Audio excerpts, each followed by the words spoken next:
আসলে রাস্তাঘাটে আমরা নিরাপদ না। আপনারা যারা আমারে চিনেন তারা হয়তোবা জানেন যে এখানে আমাদের টুকটাক অনলাইন ক্লাস টাস দেওয়া হয়। মূলত হচ্ছে আমাদের অফলাইন শাখা আছে, অফলাইনে পড়ানো হয়, যেটা হচ্ছে ময়মনসিংহ শহরের ময়মনসিংহ সদরে নাহারোড বাউন্ডারি রোডে। তো মোটামুটি যত প্রাইভেট আছে সব কিছু স্কুল শাখার যেটা নাহারোড বাউন্ডারি রোডেই, আর ইন্টারমিডিয়েটের কলেজ শাখা যেটা সেটা হচ্ছে গোলকিবাড়িতে একটু বেশি হয়। তো নাহারোড মসজিদের অপোজিটে আমি পড়াই।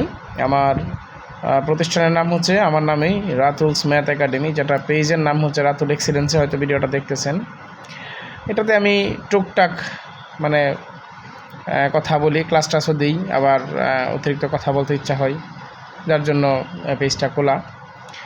এখন যে বিষয়টা নিয়ে আমি একটু কথা বলবো, আজকে নতুন বাজার মোড়ে, আজকে 5ই আগস্ট, শেখ হাসিনা পলানোর দিন।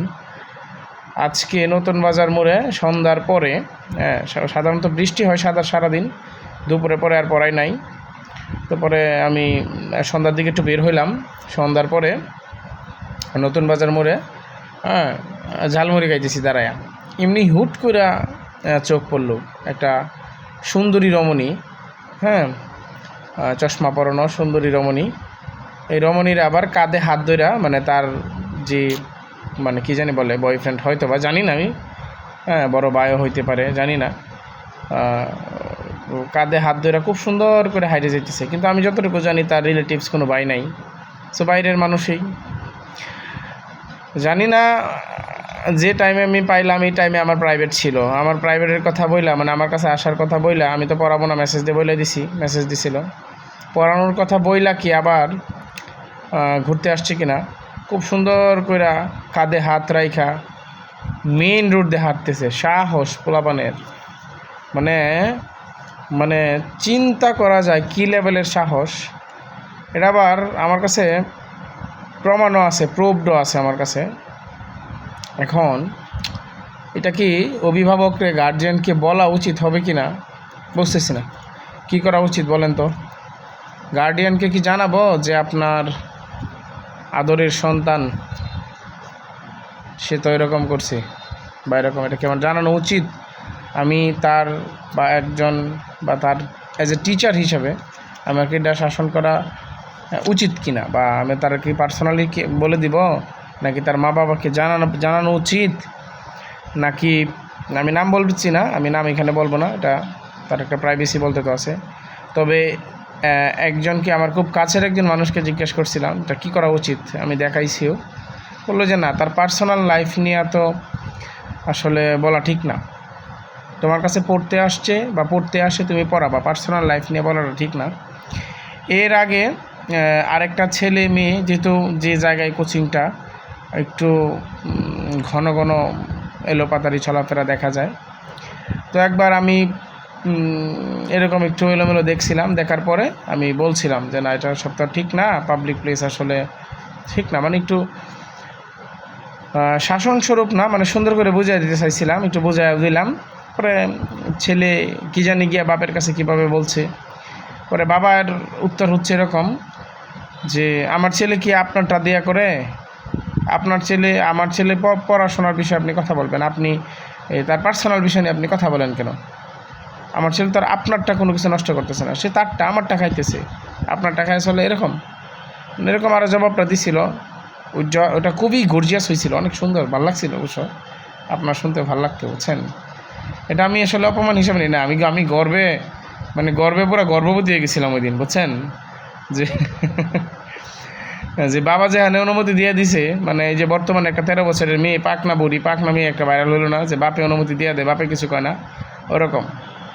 তো দিন শেষে আমি আল্লাহ বাছায় রাখলে হয়তোবা দূর থেকে গোপনে একটু দেখতে চাই যে দিন শেষে ওই সন্তানকে তারে, রিজিকের মালিক আল্লাহ, ওই সন্তান তারে কতটুকু আদর যত্নে, কতটুকু ভালোবাসা দিয়ে বাবাকে আগলে রাখে, এটা আমি দেখতে চাই।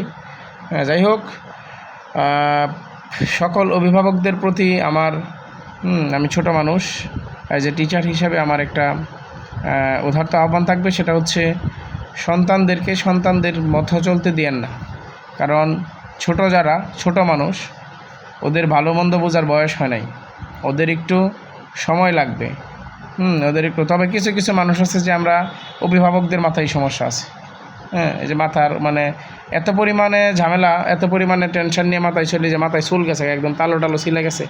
হ্যাঁ, মনে করেন যে চুল গেলে ওই যে মাঝে মাঝে যখন ফরেনার দেখি ওদের তো চুলই নাই।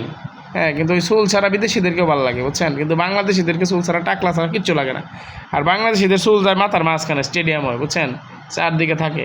আর বিদেশিদের চুল দেয় মনে করেন যে সবটা সুন্দর লাগে। যাই হোক, ওটা কথা না, কথা হয়েছে কি আপনারা আপনাদের সন্তানদেরকে ওদের মতো চলতে দিয়েন না। কারণ ওরা আপনাদের কাছ থেকে বলে কি বলে, প্রাইভেটের কথা বলে, কোচিংয়ের কথা, স্কুলের কথা বলে ওরা যায় না। ওরা স্কুলে কোচিংয়ে যায় না। আপনারা খোঁজখবর নিয়েন। আপনার কাছে মনে হইতে পারে আপনার সন্তান মানে খুব বেশি পরিমাণে ভালো, খুব বেশি ভালো, কিন্তু ওদেরকে একটু দেখেন। হ্যাঁ, যেমন আমি যদি একটু বলি, একটা ছেলের, ছোট মানুষ তো, একটা ছেলের কোনো একটা অপরাধ করছে, সেটা না বলি আমি, আমার কাছে যথেষ্ট প্রুফ আছে এবং সেটার সাথে আমার ফ্যামিলি কিছু জড়িত ছিল, যার জন্য আমার এটা বের করা এবং বলা, নয়তো আমি বলতাম না। আমার ছোটো ভাই সম্পর্কিত সমস্যা। তো পরে ওনাকে দিয়ে, উনি আবার সম্পর্কে আমার চাচি হয় পাশের বাড়ির, আমি গিয়া বলছিলাম যে সে তো এরকম, আমি নাম না বলি, সে তো এরকম করছে, সে তো এরকম অপরাধী। পরে উনি শুয়েছিল, শোয়া থেকে ওটা বলতেছে না, আমি এমন সন্তান জন্মই দিই নাই। তো আমরা তো অবাক। তখন আমি বলছি যে তাহলে আমরা তো আপনার সন্তানকে দোষী নাই, আমরা প্রুফ নিয়ে আসছি, আমরা প্রমাণ দিব, তারপর দেখেন যে আপনার কী হয়। হ্যাঁ, বলছে হ্যাঁ প্রমাণ করেন। ছেলের আল্লাহর কী রহমত, ছেলেরও পায়ে ফেলছে, সাথে সাথে ডাইকে আনছে। ছেলের জিজ্ঞাসা করেছে কেন, আমি এমন কাজ করি নাই। পরে যখন প্রমাণ দেওয়া হইল, তখন তো ছেলেও স্বীকার করছে, জরিমানাও দিছে। মা বলতেছে যে না, এমন সন্তানের আমার দরকার নাই। আগে বলছে এমন সন্তান জন্মই দেয় নাই, এখন বলে এমন সন্তানের দরকার নাই। পরে বলতেছে কি যে মা কি সুন্দর নাটক, গাড়ির নিচে পড়ে মরতে যায়, মরে যাবো, এমন সন্তান রেখা গেছে বাপে, হ্যান ত্যান, বুঝছেন। সুতরাং এসব করার আগে আপনারা আপনাদের সন্তানদেরকে একটু ছোটোবেলা থেকে শাসন করেন, একটু দেখেন, খোঁজখবর রাখেন, ওদেরকে ওদের মতো চলতে দিয়েন না। ওরা প্রাইভেট কোচিংয়ের কথা বললে ওরা বড় বড় কাজে জড়িত থাকে, বুঝছেন। আর বিশেষ করে আজকে যে জন্য এই কথাগুলো এতক্ষণ কথা বলা, যে জিনিসটা দেখলাম, মুঠেও প্রস্তুত ছিলাম না। এবং মেয়েরা জানতাম খুব ভদ্র, এসব কোনো কিছু জানেই না সে। হ্যাঁ, তো যে জিনিস দেখলাম, আর মেয়ে মোটে আমার কাছে তো, আমাদের তো 12টা ক্লাসে 1 মাস হয়, সে আমার কাছে সর্বোচ্চ 4 থেকে 5 দিন আসে মাসে, বাড়ি থেকে হয়তো 12 দিনে বেরোয়, তাহলে বাকি 7 দিন বা 8 দিন সে প্রাইভেটে আসে না। অথচ আমাকে টাকা দিতেছে, সে কোথায় যায়, কি করে, কোথায় যায়? এমন শুধু একজন না, অনেকেই, হয়তো একজন চোখে পড়ছে বা আরও পড়বে বা আরও পড়ছে, ওইভাবে বলি নাই। কিন্তু এখন কী করা উচিত আমার কি তার মা বাবাকে জানানো উচিত নাকি উচিত না, নাকি আমি বলে দেওয়া? আমি তো মনে করি যে আমার বলে দেওয়াটা ঠিক হবে না, কারণ যেহেতু একটা মেয়ে মানুষ, আমরাও ইয়ং টিচার, মানে ইয়ং জেনারেশনটা, বলাটা ঠিক হবে না। প্রত্যেক কথা কি ওঠে, নাকি আমি চুপ থাকবো? আপনারা আপনাদের মতামত জানাবেন আমার কি করা উচিত। দেখি আমি এটা মানে খুব দ্রুতই সিদ্ধান্ত নিয়ে আমি কাজ করব। ভালো থাকেন, সুস্থ থাকেন। এতক্ষণ বকবক শোনার জন্য ধন্যবাদ। আল্লাহ হাফেজ, টাটা।